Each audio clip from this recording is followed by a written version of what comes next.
Halo, assalamualaikum warahmatullahi taala wabarakatuh. Kembali lagi dengan saya di channelnya Bola Macan ya. Kali ini saya akan menceritakan tentang sejarah atau bisa disebut dengan cerita rakyat atau dari dataran Sunda ya, khususnya Jawa Barat yang selalu melekat. Nah, kali ini saya akan menceritakan tentang legenda, ya disebut legenda ya, tapi ini cerita, yaitu di mana legenda Kian Santang. Jadi ini cerita legendanya putranya Prabu Siliwangi dari Kerajaan Pajajaran ya. Jadi di sini saya akan menceritakan tentang beliau ini. Jadi gini, langsung aja. Awal kisah di Kerajaan Sunda Galuh atau Pakuan Pajajaran, Prabu Sri Baduga Maharaja menikah dengan Nyai Subang Larang, dan pernikahannya itu dikaruniai 3 orang anak, yaitu Pangeran Cakrabuana, Rara Santang, Ibu Sunan Gunung Jati, dan Raden Kian Santang. Nah, Raden Kian Santang menjadi Dalem Bogor. Dikatakan Raden Kian Santang tumbuh menjadi seorang yang tampan dan dia gagah dan berani, hingga pada umur ke-22 tahun dia sudah diangkat menjadi pemimpin Bogor atau Dalem Bogor, bertepatan dengan diangkatnya pemimpin sebelumnya Raden Mundingkawati menjadi panglima perang Pajajaran. Peristiwa ini ditulis dalam prasasti Batu Tulis Bogor. Jadi di sini pun udah diceritakan ya bahwa di dalam Batu Tulis Bogor itu ternyata terdapat sebuah pengangkatan, yaitu yang satu adalah Raden Mundingkawati menjadi panglima perang Pajajaran. Nah, di sini udah dijelaskan ya.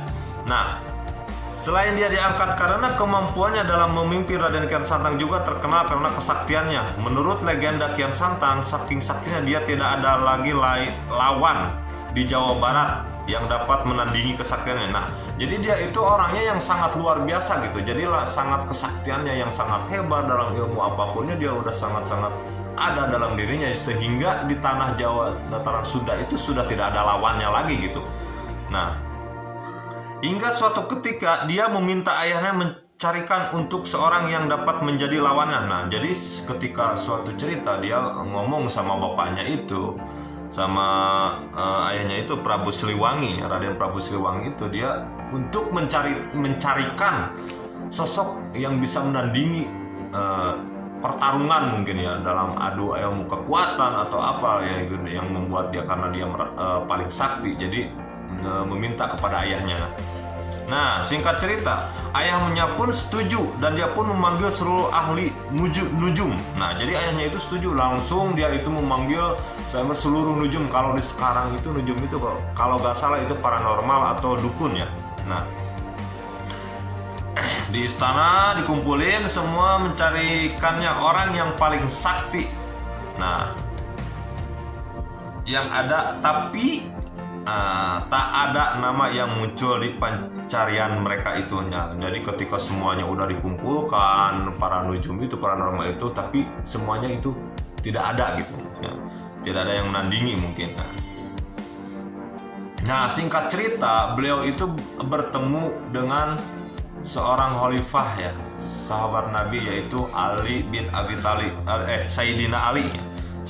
Sayyidina Ali.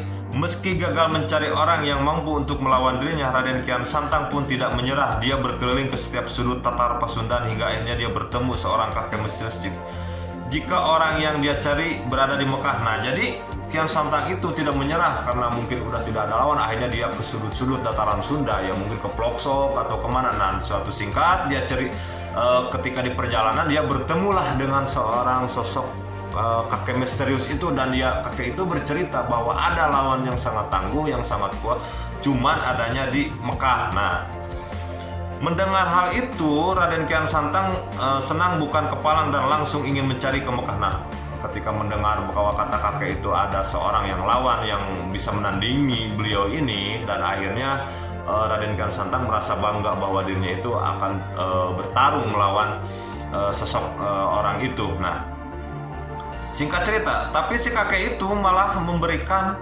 2 syarat sebelum bertemu dengan Sayyidina Ali, yaitu syarat pertama yang harus dilakukannya itu adalah mujasmedi, ya semedi lah kalau zaman saya itu, bertapa dulu mungkin.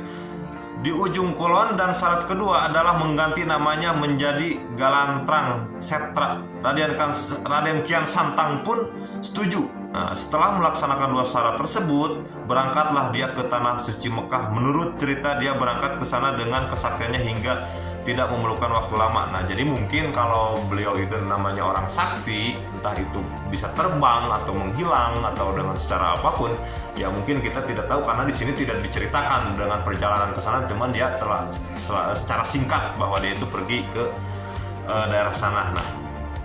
Nah, singkat cerita, setibanya di sana dia bertemu seorang yang terlihat sangat bijaksana. Dia pun bertanya pada orang itu keberadaan Sayyidina Ali, dan orang itu dengan senang hati akan mengantarkannya pada Sayyidina Ali.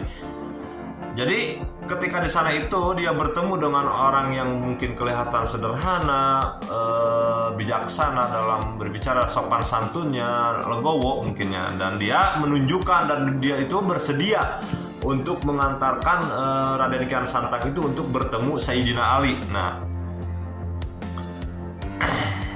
tapi dia tidak sadar jika orang yang dihadapinya itu adalah Sayyidina. Jadi Prabu Kian Santang ini bertemu orang itu, dan orang itu tidak langsung mengaku bahwa dianya itu adalah sosok Sayyidina Ali yang sebenarnya gitu. Jadi dia itu mengakunya ya mungkin siapalah gitu, tapi dia bersedia untuk mengantarnya.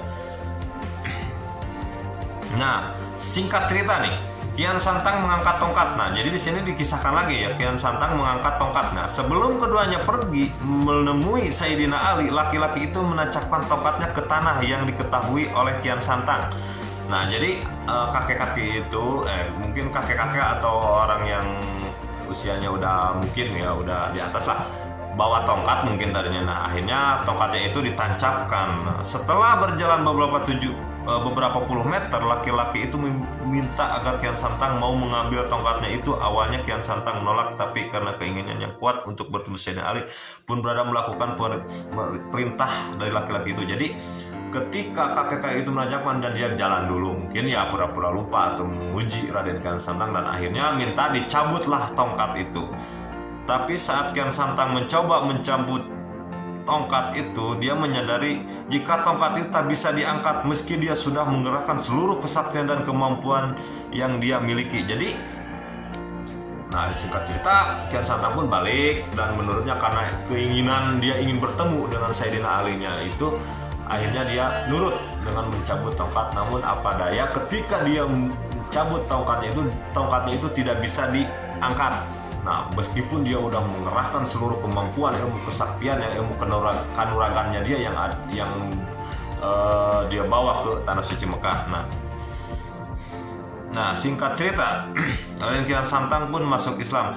Saat itulah dia menyerah dan bertanya pada orang yang di hadapan mantra apa yang membuat tongkat itu tidak terangkat. Tapi orang itu berkata, dia hanya berdoa kepada Allah Subhanahu wa Ta'ala. Saat itulah Kian Santang sadar jika orang yang dihadapannya adalah sosok Sayyidina Ali. Jadi Kian Santang itu bertanya, mantra apa ini? Nah, kepada orang ini, sampai ke tongkat ini gak bisa diangkat. Nah, dan pada akhirnya dengan kesederhanaan, dengan kebijaksanaannya orang ini, dengan legowonya, beliau ini mengatakan, hanya kita berdoa kepada Allah Subhanahu wa Ta'ala dan atas izin Allah Subhanahu wa Ta'ala.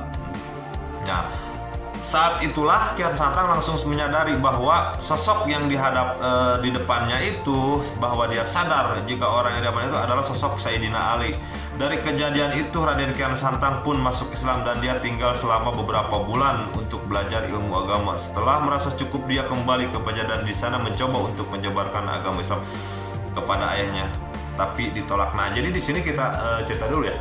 Jadi ketika dia di sana itu masuk Islam, dan dia itu belajar dari Sayyidina Ali untuk belajar membangun, dan dia udah merasa cukup, mungkin akhirnya dia pulang ke dataran Sunda lagi, ke Pajajaran, dan untuk menyebarkan agama Islam, dan di sana pun kepada ayahnya, tapi ditolak.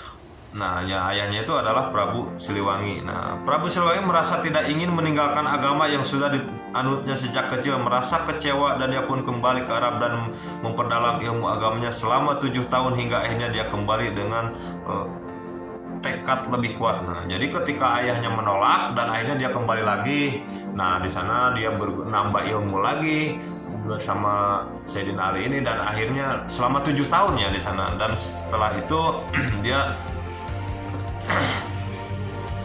benar-benar memantapkan ilmu agamanya gitu. Dan akhirnya Prabu Siliwangi kabur ke hutan. Nah, ini cerita yang mungkin karena sangkut pautnya karena tidak mau masuk Islam atau gimana ya, saya kurang memperhatikan. Nah, singkat cerita, setelah 7 tahun di Mekah, Prabu Kian Santang ini mungkin kembali lagi ke dataran Sunda, yaitu ke kerajaan Pajajaran ayahnya untuk mencoba mengislamkan ayahanda lagi. Tapi kali ini niatnya diketahui oleh ayahnya dan tak mau bertarung dengan anaknya, merubah keraton Pajajaran menjadi sebuah hutan belantara. Nah, berhubung Prabu Siliwangi udah tahu, udah mencium mungkin gelagat anaknya bahwa dia itu mau diislamkan, dan akhirnya Prabu Siliwangi itu mengubah kerajaan Sunda Pajajaran ini menjadi hutan belantara gitu. Nah, melihat kondisi keraton yang berubah menjadi hutan belantara membuat Raden Santang terkejut. Jadi ketika dia pulang kok kaget ya, kok tempat pulang saya kok bisa jadi hutan, kerajaan kenapa bisa jadi hutan belantara. Nah, dia pun mencari ayahnya ke arah hutan dan menemukan ayahnya bersama para penggawanya berada di hutan. Lalu dengan hormat Raden Kian Santang mengajak ayahnya untuk kembali dengannya karena hanya hewan yang tinggal di hutan, sambil memintanya untuk memeluk Islam. Nah, tapi Prabu Siliwangi malah balik bertanya padanya, hewan apa yang tinggal di hutan? Raden Kian Santang pun berkata, harimau. Saat itulah Prabu Siliwangi dan pengikutnya berubah menjadi harimau dan masuk ke dalam gua.